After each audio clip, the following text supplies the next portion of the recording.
À Jeddah, la relation entre Kiev et Washington a repris des airs d'apparente normalité.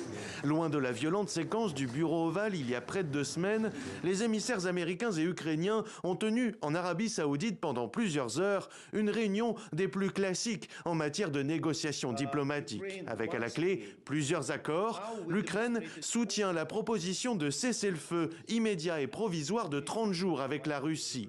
Un cessez-le-feu complet sur toute la ligne de front et pas seulement en mer et dans les airs, et qui peut être prolongé par accord mutuel des parties. L'Ukraine est prête à accepter un cessez-le-feu de 30 jours comme première étape afin de commencer à vraiment se préparer, à préparer un document plus important, à préparer des négociations sur tous les détails qui doivent être convenus afin que l'Ukraine mette fin à cette guerre dans une paix juste, afin que l'Ukraine reçoive des garanties de sécurité.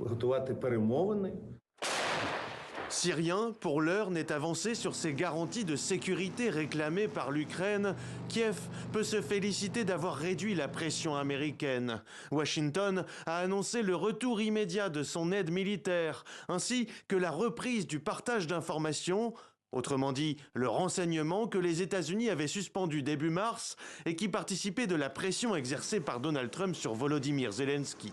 La balle est désormais dans le camp de Vladimir Poutine, que le président américain envisage de rencontrer rapidement. Son envoyé spécial, Steve Witkoff, doit se rendre à Moscou ce jeudi pour exposer les principaux points de l'accord.